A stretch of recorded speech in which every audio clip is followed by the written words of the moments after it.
नमस्कार, बहुत स्वागत है आपका। मैं हूं आपके साथ योगेश पांडे।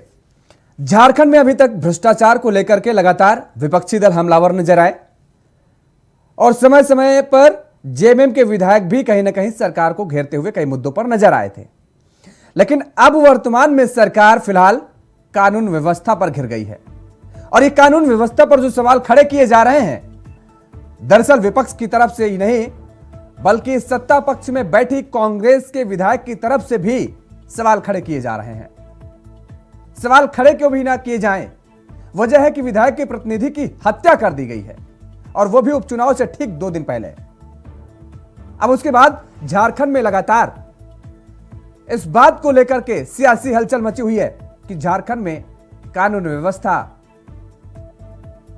तार तार हो गई है और जिस तरीके से गोलियां तड़तड़ाई हैं, विधायक प्रतिनिधि को 9 राउंड गोलियां मारी गई हैं, 9 गोलियां लगी हैं। अस्पताल में भर्ती कराया गया जब तो डॉक्टरों ने उन्हें मृत घोषित कर दिया है।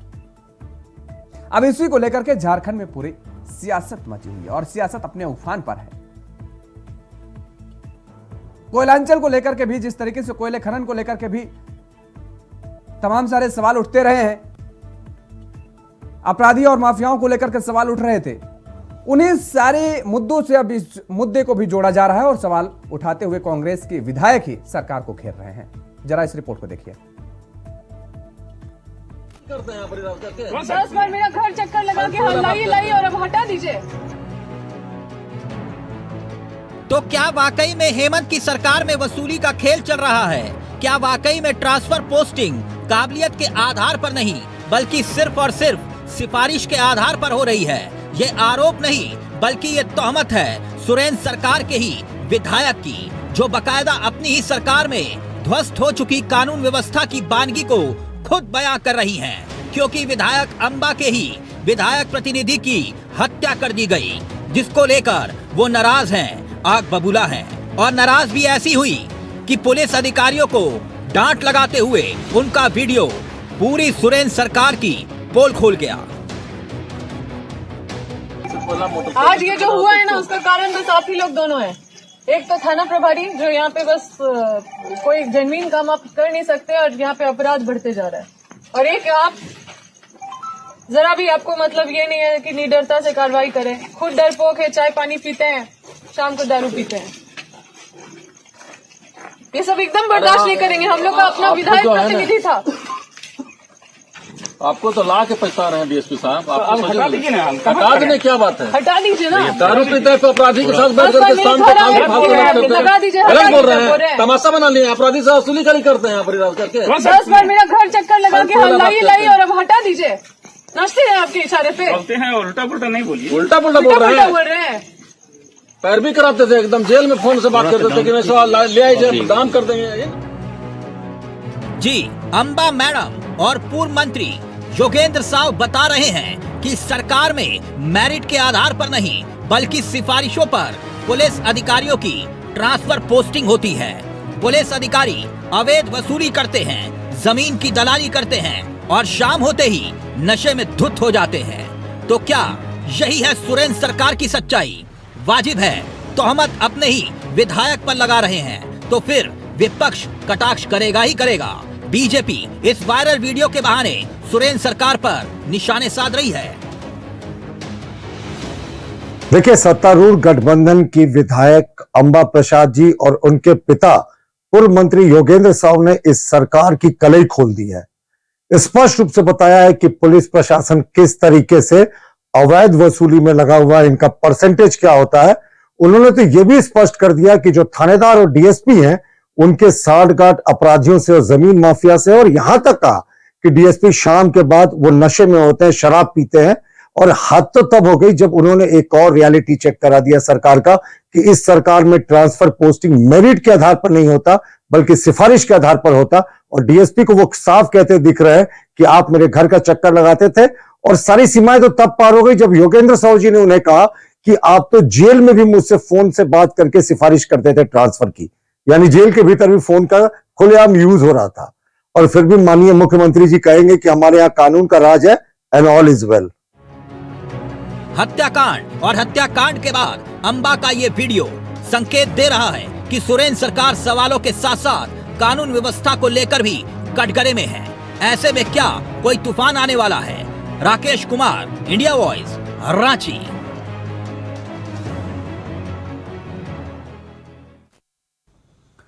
तो आपने देखा किस तरह से कानून व्यवस्था पर तमाम सारे सवाल उठ रहे हैं और ये कहा जा रहा है कि दरअसल झारखंड में ट्रांसफर और पोस्टिंग काबिलियत के आधार पर नहीं होती है, सिफारिशों पर होती है। ये बड़े आरोप लगाए जा रहे हैं कांग्रेस के विधायक की तरफ से। हमारे साथ कुछ मेहमान जुड़े हुए हैं, आपका तारुफ करा देते हैं। सुशांतो मुखर्जी जी हैं, मार्क्सिस्ट के नेता हैं। मुखर्जी जी, आपका बहुत बहुत स्वागत है इंडिया वॉइस पर। इंदुकान दीक्षित जी हैं, वरिष्ठ पत्रकार हैं। दीक्षित जी, आपका भी बहुत बहुत स्वागत है इंडिया वॉइस पर। मुखर्जी जी, अब तो भाई सारी हदें पार होती चली जा रही हैं झारखंड में, और ये जो खुलासे नए नए आए दिन हो रहे हैं, ये कोई विपक्ष तो कर ही नहीं रहा, सरकार में बैठे लोग ही कर रहे हैं कि किस तरीके से सरकार चलाई जा रही है और किस तरीके से वहां पर काम किया जा रहा है।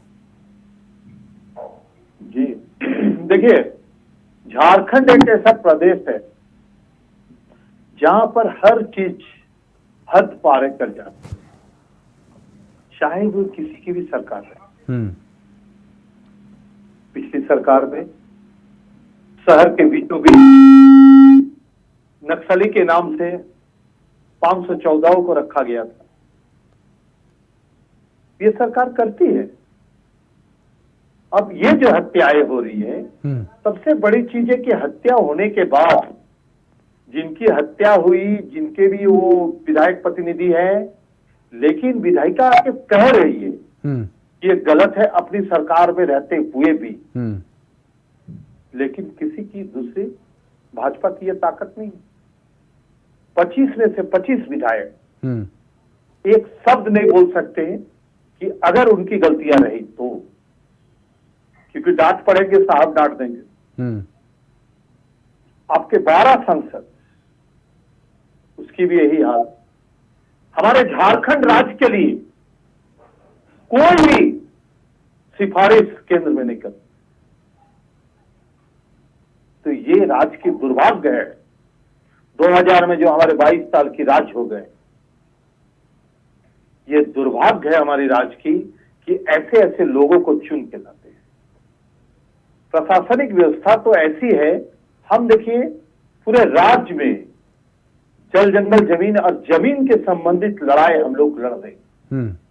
हमारे साथ लोबिन हेमरुम झारखंड मुक्ति मोर्चा के विधायक है।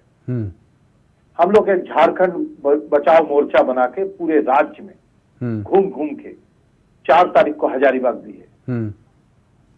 इस लड़ाई में हम देख रहे हैं सारे कोई, जिसे आप जमीन का व्यवसाय कहते हैं, सारे कोई सरकार से जुड़ी हुई है, चाहे अभी की सरकार हो चाहे पूर्व की सरकार हो। ये क्या था? कैसा राज मेरा 22 साल का चला? अब बदलाव आएगी। हम नहीं कह रहे। आपको ये नहीं लगता है कि आपको नहीं लगता है कि आपको भी दिखा तो इतनी देर बाद दिखा? हमारे साथ ओंकार नाथ जायसवाल भी जुड़ चुके हैं। जायसवाल जी, आम आदमी पार्टी के प्रवक्ता हैं, बहुत बहुत स्वागत है इंडिया वॉइस पर।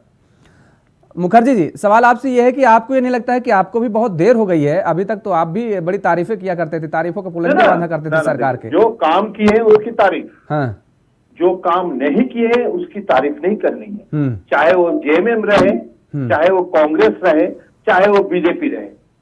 बीजेपी ने बहुत सारे काम अच्छे किए हैं, हम तो कहते हैं, आज के डेट में भी कहते हैं। बाबूलाल मरांडी जैसे नहीं है नेता हमारे राज्य में, एकदम साफ छवि। और रघुवर के पीरियड में जितने काम हुए, कुछ ऐसे काम हुए जो भाजपा वाले नहीं कहते हैं, क्योंकि उनको छोटे काम दिखते हैं। हर गांव में उन्होंने हर पंचायत में पानी का व्यवस्था किया सोलर गट के थ्रू। ये तो बहुत बड़ी काम है। जो 2 किलोमीटर तक पानी लाने जाते थे उसके घर के दरवाजे में काम हुआ। ठीक है, आप नहीं सुनेंगे किसी बीजेपी से। हाँ, वो खाली जात पात की बात करेंगे। जी ठीक है। ओंकार नाथ जायसवाल जी, विधायक के प्रतिनिधि की हत्या कर दी जा रही है और अब विधायक जी जो है वो जागी हैं। अब वो कह रहे हैं कि नहीं भाई ये गलत हो रहा है। अभी तक क्या उनको होश नहीं था? और जो सवाल अब उनके पिताजी भी खड़े कर रहे हैं, ये जब उनसे सिफारिशें की जा रही थी उसी दरमियान ये सारी बातें क्यों नहीं कही गई? देखिए, ऐसा है कि जब शासन ठीक नहीं होगा तो प्रशासन ठीक नहीं होता। शासन को ठीक कह सकता है और शासन ठीक है, यह शासन ठीक ही नहीं है और पकड़ नहीं है। तमाम अफसरों अधिकारियों पर कहीं कोई पकड़ नहीं है। सब लोग बालू के वसूली में लगा हुआ है, बालू के कमाई में लगा हुआ है और गाड़ी से वसूली जो हो रहा है, चेकिंग हो रहा है, अनाप शनाप सबका हो रहा है, इसमें लगी हुई है और पूरी तरह लोग, प्रशासन के लोग इसमें लगे हुए हैं और ये जागता है पूरे राज्य में ये स्थिति, हालात, और हालात बहुत बद से बदतर हो गया है। तो योगेंद्र साहब जी ने कहा, तो अब उनका हिम्मत है कि भाई उन्होंने सरकार के खिलाफ बोला, तो कम से कम सही बात तो बोला। ये बात तो मैं इनको करना पड़ेगा। दूसरी बात है कि इन लोग वहाँ के हालात है कि झारखंड मुक्ति मोर्चा जेएमएम में जो हालात है, जेएमएम में हालात बहुत बद से बदतर है। वहाँ कोई कार्य को करने वाले 5 पांडव है, वही कार्य को सरकार को चला रहे हैं, वही सरकार को डील करेंगे। अच्छे लोग, अच्छे सोसाइटी के लोग, अच्छे समझदार लोग, गुणवान लोग वहाँ से साइड होते हैं, उनको लेना देना नहीं है।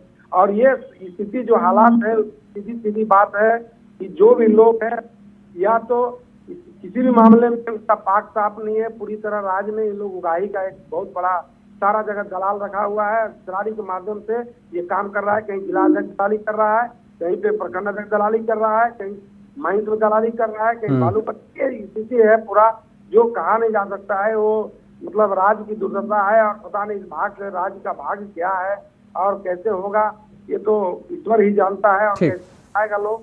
तो ये परिस्थिति उत्पन्न है और उसमें क्या कहा जा सकता है, बहुत ही बुरी स्थिति है। और जब तक देखिए आम लोग, आम जनता, जब तक लोग जगेंगे नहीं, लोग जानेंगे नहीं, अच्छे लोगों के शासन, हाथ में शासन आएगी नहीं, लोग जब नहीं करेंगे। समस्या तो यही है, कौन अपने आप को कहता है कि हम बुरे हैं साहब? सब तो कहते हैं कि हम पाक साफ हैं, दूध के धुले हैं। समस्या तो यही है। नहीं देखिए, भारतीय जनता पार्टी के जो हालात है ना, हाँ ठीक है, पार्टी के हालात कहना नहीं है। हाँ। इनका हालात देखिए, इनका ऐसा नहीं है। इनके यहाँ है एक वॉशिंग मशीन, इनके यहाँ भ्रष्टाचार करके जाइए, धुल जाइए और एक कर दीजिए और इसके बाद सब कुछ ठीक आपका। केवल एक आम आदमी पार्टी है जो बिल्कुल दूध से धुली हुई है, बिल्कुल धुल के धुल। हाँ ठीक, हम समझ रहे हैं, वही कहना चाह रहे हैं, इसलिए हमने, हाँ इसलिए हम समझ गए। ठीक है, आ रहे हैं आपके पास, आ रहे हैं लोग लगे। ठीक है, आगे आपकी बात आ गई, पूरी आपकी बात आ गई। और वही कायाकल्प दूर कर सकते हैं पूरा देश। ठीक है, जायसवाल जी आएंगे, दोबारा आएंगे भाई, आएंगे, दोबारा आएंगे। इंदुकान जी, अभी देखिए एक एक करके विधायक सामने आ रहे हैं। शिल्पी नेहा तिर्की जी ने भी सरकार को घेरने का पूरा काम किया। उन्होंने भी कहा कि भाई उनके जो मुद्दे थे सदन के पटल पर, उनको आखिरी दिन तक उनके अपने क्षेत्र के मुद्दे रखने नहीं दिए गए। और ज़मीन को लेकर के किस तरीके से 8 एकड़ ज़मीन को लेकर के भी उन्होंने कहा कि अनियमितताएं की गई हैं। वन विभाग की जो ज़मीन थी, सरकारी भूमि, 3 विधायकों को कांग्रेस ने सस्पेंड ही कर दिया, सरकार गिराने के आरोप लगे। जेएमएम के विधायक उधर लोबेन हेम्ब्रम साहब, वो एक अलग जंग छेड़े ही हुए हैं। और अब आ गई अंबाजी। तो जो स्थिति बनती जा रही है, जो विपक्ष लगातार आरोप लगा रहा है, ऐसे तो सरकार को सबसे ज्यादा, विपक्ष से ज्यादा मुझे लग रहा है कि अपने ही लोग घेरते नजर आ रहे हैं। आने वाले समय में बहुत कठिन डगर हो जाएगी। नमस्कार योगेश और हमारे को पैनलिस्ट ओंकार जी और सुशांतो दा को भी नमस्कार। जी, मेरी आवाज क्लियर आ रही है? जी आ रही, बिल्कुल क्लियर आ रही है आपकी। देखिए, ओंकार जी की जहाँ तक बात है, ये तो कट्टर ईमानदार पार्टी के हैं। हाँ। और इसी ईमानदारी में इनके उप मुख्यमंत्री कल गिरफ्तार भी हुए हैं। हाँ। तो उसपे तो वो चर्चा का एक अलग विषय है, किस तरह से एक्साइज ड्यूटीज में हेर फेर करके पॉलिसी पहले से प्राइवेट पार्टीज को बता करके करोड़ों का हेर फेर किया और आज कट्टर ईमानदारी के लिए उन्होंने तमाम पूरे देश में आंदोलन भी छेड़ रखा है। इसलिए उन्होंने कहा कि जेएमएम भी भ्रष्ट है, कांग्रेस भी भ्रष्ट है, बची बीजेपी भी भ्रष्ट है, सिर्फ एक कट्टर ईमानदार पार्टी, एक पार्टी बस बची। और यहाँ तो ये स्थिति है, आप ये देखें कि अंबा प्रसाद जी और उनके पिताश्री योगेंद्र साहु जी ने क्या क्या पोल खोल दी एक ही वाकये में। हाँ। कि जेल के अंदर डीएसपी उनसे फोन पे बात करते थे, तो योगेंद्र जी भी दोषी और डीएसपी साहब भी दोषी। अंबाजी ने कहा और योगेंद्र जी ने, आपने आगे की बात शायद सुनी होगी, कि जो कानून व्यवस्था के हालात हैं इस समय, इससे बेहतर तो रघुवर दास जी की सरकार में। हाँ, ठीक बात। तो अब देखिए क्या होता है कि जब विपत्ति आती तो आदमी कई बार सच बोलने लगता है मजबूरी में। जब तक विपत्ति नहीं होती तब तक उस सब में साठ गांठ में रहते हैं शायद। और जहां तक कानून व्यवस्था की बात है, मैं रामगढ़ का बता दूं व्यक्तिगत अनुभव, कि अभी जनवरी में हमारे एक मित्र हैं, उनका कोयले का व्यापार है और बड़ी ईमानदारी का है आमतौर पे, जैसा आमतौर पर कोयले में तो बड़ा भ्रष्टाचार होता है। उनके ऊपर 5 अपराधियों ने हमला किया, सरेआम दिन में फायरिंग किया, गोली लगते हुए उनको निकल गई, बाल बचे। दूसरी फायरिंग भी किया लेकिन वो किसी तरह अपने को बचा लिए, नहीं तो उनकी जान गई थी। और उसके बाद जब उन्होंने वहां के एसपी से बात की, पीयूष पांडे जी हैं, फिर उन्होंने आईजी से बात किया, डीजीपी से बात किया, सरकार के टॉप तक बात किया, तो जानते हो ना जवाब क्या मिला? किसी तरह से अपनी जान बचा लो, रामगढ़ मत जाओ, जहां उसका बिजनेस है, कारोबार है, और हमारे पास सिक्योरिटी देने के लिए कोई पुलिस वाला नहीं है, हमारे पास सिपाहियों की बड़ी कमी है। जो फंडामेंटल राइट होता है लाइफ एंड लिबर्टी के लिए, किसी के ऊपर जानलेवा हमला होता है, अपराधी पे भी, आतंकवादियों पे भी सुप्रीम कोर्ट कितना मेहरबान इस देश में होता है, लेकिन एक व्यवसायी पे जो ईमानदारी से अपना व्यवसाय कर रहा है उस पे हमला होता है, या तो आप मानिए कि वो दोषी है, ठीक बात। और जब वो सुरक्षा मानता है इसी रामगढ़ में जहाँ आज बाइपोल हो रहा है, तो कहते हैं हमारे पास सिक्योरिटी के लिए कोई सिपाही नहीं है, और ये एसपी से लेकर के डीजीपी तक ये स्टैंड है। तो उस राज्य में आप सोचिए कानून व्यवस्था का क्या हाल होगा। ठीक बात आप कह रहे हैं। और उनको ये सजेस्ट किया गया कि आप रामगढ़ छोड़ दीजिए, मत आइए अगर जान अपनी चाहते हैं। और ये कौन कहता है? पुलिस के आला अधिकारी कहते हैं, आईजीपी और डीजीपी तक। तो अगर कुछ दिन बाद अगर उन पर रांची पे भी हमला हो गया तो कहेंगे आप राज्य छोड़ दीजिए, आप सुरक्षित बड़ी हैरान करने वाली तस्वीर आप जिस तरीके से ये वाकया बता रहे हैं कि भाई डीजीपी का इस तरीके से बोलना बेहद शर्मसार कर देने वाली हालात है। और आप ये बताइए कि अंबा प्रसाद जी ने कैसे कहा, पैरवी करा करके आप प्रमोशन कराए हैं। ठीक बात, ठीक बोल रहे थे भाजपा के प्रवक्ता। और अब जब तक पैरवी करा के आपने उनका कराया प्रमोशन ट्रांसफर अपने पास, तब तो ठीक था। अब आपको ध्यान आया कि वो तो दारू भी अब याद आई है। अनंत अमित जी हमारे साथ जुड़े हुए हैं, भारतीय जनता पार्टी के नेता। अनंत अमित जी आपका भी बहुत बहुत स्वागत है इंडिया वॉइस पर। अनंत अमित जी, स्थिति तो बेहद गंभीर बन रही है भाई। अब तो अभी तक भ्रष्टाचार को लेकर के जिस तरीके से सरकार कटघरे में खड़ी की जा रही थी, और अब तो कानून व्यवस्था का ये हस्र कि घर से 100 मीटर की दूरी पर कोई फोन पर बात कर रहा हो तो बदमाश आते हैं बाइक से और गोली मार करके भाग जाते हैं। योगेश जी, ये स्थिति आज की नहीं है। ये स्थिति जब से ये वर्तमान की हेमंत जी के नेतृत्व में यूपीए की सरकार बनी, पूरे राज्य में विधि व्यवस्था को लेकर हम लगातार ये कहते हैं व्यवस्था पूरे 24 जिलों तक चौपट, और 24 जिला में रांची में जहाँ पे माननीय मुख्यमंत्री जी रहते हैं उनके नाक के नीचे घटना घट जाती है तो भी उनको कोई फर्क नहीं पड़ता है। और आपने देखा होगा किस तरीके से पुलिस महकमे में, जैसे कभी बड़े भाई बता रहे थे साहब की चर्चा खुद विधायक थी, तो यहाँ तो थानेदार से लेकर एसपी तक का जितने भी ट्रांसफर पोस्टिंग होती है बिना पैसे का तो दूर तक नहीं हिलता है। ये दिल्ली तक बात की चर्चा होती है, और दिल्ली तक में लोग लॉक करते हैं कि कौन से एसपी को कहाँ ले जाना है, कितने पैसे दे। तो वहां पे भी हम कैसे हम कह सकते हैं कि ठीक ठाक होगा? विधि व्यवस्था कल्पना भी नहीं करते हैं। आप देखिए तो कि रांची जैसे जगह आज तक कोई पद खाली, ट्रैफिक डीएस नहीं है। मतलब कई जगह तो ऐसे हैं कि पहले ऐसी सरकार है कि रेल में जितने पद हैं सब पद भरे हुए हैं, लेकिन बाकी के जो जहाँ पे क्षेत्र में जो पद होने चाहिए आईजी के, ट्रैफिक एसपी के, वो पद खाली पड़े। ये सरकार जो है सिर्फ और सिर्फ भ्रष्टाचार और तमाम गलत तरीकों से ये सरकार चला रही है। और कानून व्यवस्था की तो योगेश स्थिति ये है, ये आपने बताया सारे 3 विधायक, बाकी दलों के विधायक, हम तो खुद ही परेशान हैं। हमारे दल के नेता कि कब कौन कहाँ पे चला जाएगा ये पता ही नहीं चल रहा है। तो हम इस राज्य की सरकार से कानून व्यवस्था को लेकर हम तो भगवान के ऊपर भरोसा करके चल रहे हैं। हमारी 3.5-3.5 करोड़ राज्य की जनता जो है ये भगवान भरोसे कह सकते हैं। यहाँ के पुलिस भरोसे तो हम भरोसा भी नहीं करते हैं कि ठीक। यहाँ की हमारी कानून व्यवस्था को ढंग से चला पाएंगे। मुखर्जी जी, एक बात और कही गई इस दौरान, अंबा प्रसाद जी ने ये कहा है कि दरअसल ये पूरा जो खेल हो रहा है, ऐसे तो नहीं माना जा सकता कि मुख्यमंत्री जी को इसका संज्ञान ना हो और उनकी जानकारी में ये सारा खेल ना हो रहा हो। मामला साफ है। हालांकि उन्होंने डायरेक्ट मुख्यमंत्री पर आरोप नहीं लगाए, लेकिन घूम फिर करके पहुंच गए वहां पर और उन्होंने कहा कि ऐसा तो नहीं हो सकता है कि उनको जानकारी ना हो। नहीं, ये बात तो सही कही है कि भाई हत्या हुई है, मुख्यमंत्री को जानकारी कैसे नहीं होगी? हाँ। राज्य के मुख्यमंत्री है, निश्चित तौर पर जानकारी है। हम्म। लेकिन सबसे बड़ी चीज है, हत्या छोड़ दीजिए, ट्रांसफर पोस्टिंग जो भी खेल खेले जा रहे हैं वहां पर, वो सारी जानकारी की बात कही है जी जी जी जी। आपको बता दें कि रघुवर की पीएट में मुख्यमंत्री आवास के सामने एक हत्या हो जाती है। हाँ। एक को गोली मारी दरवाजा में, आ रही अब बोलिए। दरवाजा में।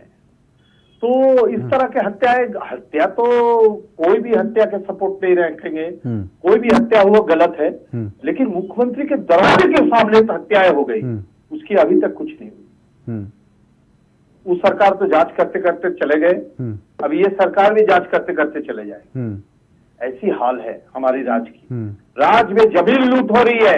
आपको बता दे, आपके सामने अभी बता देते हैं, अगर जुडिशियल मतलब कोर्ट में जितने भी केसेस हैं, 60% केस सब सिविल से रिलेटेड, जमीन से रिलेटेड।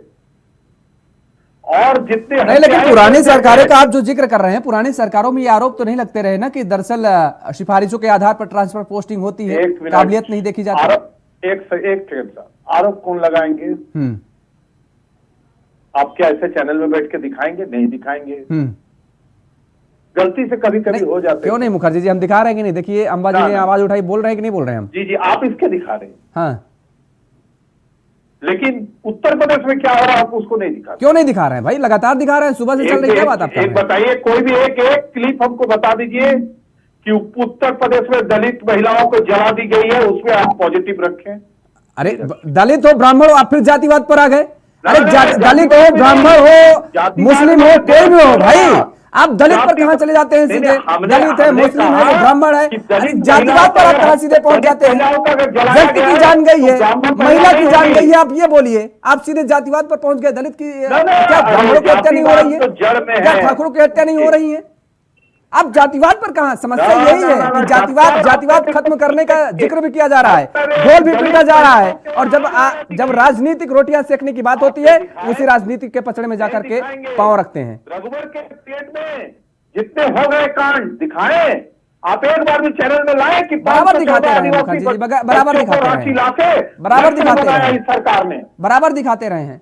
ना आपके साथ भी हम बहुत सारे डिबेट किए, हमें तो नहीं मिला। पता नहीं, हो सके अलग से आप चलाए होंगे। जी, ये हो सकता है कि आपको ये भ्रम हो मुखर्जी जी, लेकिन लगातार अभी देखिए ओंकार नाथ जायसवाल जी बैठे हुए हैं, अभी दिल्ली के उनके उप मुख्यमंत्री साहब की गिरफ्तारी हुई, सब दिखा रहे हैं। अभी ये इंदुकान जी ने चर्चा की। आप गौर करेंगे, गिरफ्तारी सिर्फ उन्हीं की होती है जहां पर आपकी राज नहीं है। हाँ। एक भी ऐसा राज बता दे जहां पर आपके लोग इतने बड़े बड़े कांड कर देने के बाद भी कुछ नहीं होते हैं, छोड़ दिए जाते हैं। अरे भाई, ऐसा एक वॉशिंग मशीन है आपके पास, मतलब बीजेपी के पास, वहां पर डालो और सब निकल जाओ। आप पकड़ेंगे दिल्ली में, आप पकड़ेंगे जहां आपकी सरकार है, वहां तो जाता ही नहीं है। और ईडी तो रांची में दूध भात हो गए। हाँ भाई, हमने तो बहुत देखा, हमने मुंबई में देखा है भारतीय जनता पार्टी का जो पूरा, अभी उदाहरण देने के दीक्षित जी बैठे हुए हैं, उनके शायद मित्र भी हैं, शायद मुझे याद है। आप लोग अगर उत्तराखंड में भारतीय जनता पार्टी के नेताओं के छापेमारी हुई है, अब क्या बात कर रहे हैं? इंदुकान दीक्षित जी उसके बाद उसको सीएम बना दिए। इंदुकान दीक्षित जी अभी भी मुखर्जी जी पूरी तरीके से समर्थन करते नहीं नजर आ रहे हैं कि हाँ नहीं, सरकार अब जिस रास्ते पे जा रही है वो रास्ता बेहद गंभीर और दयनीय है आगे। जी देखिए, बहुत अफसोसजनक है। हाँ। मैंने उस दिन भी आपसे कहा था कि मोदी जी को हटाने के लिए, हाँ। अपने सारे भ्रष्टाचार को छिपाने के लिए देश की पार्टियां एकजुट होने का प्रयास कर रही हैं। हाँ। जहां स्पष्ट भ्रष्टाचार, जिसके आंदोलन में सभी शामिल थे, अन्ना हजारे के आंदोलन में, वहां पे आप ये नहीं देखते हैं कि बाकी लोगों का कैसा कुशासन है। शुरू में कहा मुखर्जी दा ने ठीक, कि यहाँ पे बिल्कुल कानून व्यवस्था की स्थिति खराब है इस राज्य में, लेकिन उसको ठीक कौन करेगा? ऐसे ही विधायक, ऐसी ही सरकार जिनको वसूली से फुर्सत नहीं है। और मैं आपको बता दूं आपकी जानकारी के लिए, जो विधायक प्रतिनिधि मारे गए हैं, अंदर की बात यह है कि वो विधायक और विधायक के पिताश्री के लिए वसूली का ही काम करते थे। तो हो सकता है कि गैंगवार में और जिनसे वसूली कर रहे हो उन्होंने नाराज होकर मार दिया हो सकता है। लेकिन जब स्थितियां इस तरह की विकराल हो, जहां पे सत्ताधारी दल के विधायक ही कह रहे हैं कि कानून व्यवस्था पिछली सरकार से भी बदतर है, तो आप सोचिए कि उस राज्य का सरकार का क्या हाल होगा। और इसी तरह से मैंने एग्जाम्पल दिया कि दिल्ली में आप कहीं भी चले जाइए, कानून व्यवस्था की क्या स्थिति है। मुखर्जी साहब बता रहे थे इतनी सारी बातें। केरला में कानून व्यवस्था की क्या स्थिति है। वहां के राज्यपाल को भरी महफिल में, बैठक में इतिहासकार इरफान हबीब जो है चढ़ जाते हैं, मंच पर पीटने लगते हैं। ये है कानून व्यवस्था केरला में। तो इसलिए कोई भी इस हमाम में ऐसा नहीं कि नंगा नहीं है, सब नंगे हैं। ठीक बात। अब देखना ये है कि किससे उम्मीद की जा सकती है कि कानून व्यवस्था बेहतर कर सकता है। आज कम से कम झारखंड में अंबा प्रसाद और योगेंद्र साव ने कहा कि भाई रघुवर दास की सरकार में कानून व्यवस्था ठीक थी। ऐसा हमको भी सुनने में आता है कि राज्य के विभिन्न हिस्सों में लोग कहते हैं कम से कम कानून व्यवस्था तो उनके राज्य में ठीक था। मुख्यमंत्री ने अपने नाम पे जमीन नहीं अलाट कराई, कोई खान का लीज नहीं करवाया। ठीक बात आप उन पे तमाम विकास कार्यों पर बेशक आरोप लगा लें। जी, अब जब इस तरीके से विधायक की तरफ से खुद आवाज उठाई गई तो कम से कम देर से ही सही, लेकिन अब तो सरकार को जाग जाना चाहिए और देखना चाहिए अपने आपको खुद को आईने में कि आखिर चल क्या रहा है प्रदेश में। आप तीनों मेहमानों को हमारे साथ जुड़ने के लिए और समय देने के लिए बहुत बहुत शुक्रिया। तो जिस तरीके की जो स्थिति अब झारखंड में बनी हुई है, झारखंड में आप देख रहे हैं कि अब कांग्रेस के विधायक प्रतिनिधि की हत्या कर दी जाती है, तब ये बात कही जाती है कि दरअसल झारखंड में ट्रांसफर और पोस्टिंग सिफारिशों से होती है। अब सरकार इस पूरे मामले को लेकर के कितना संजीदा होती है देखने वाली बात होगी। चर्चा में फिलहाल इतना ही। खबरों के लिए आप बने रहिए इंडिया वॉइस के साथ। नमस्कार।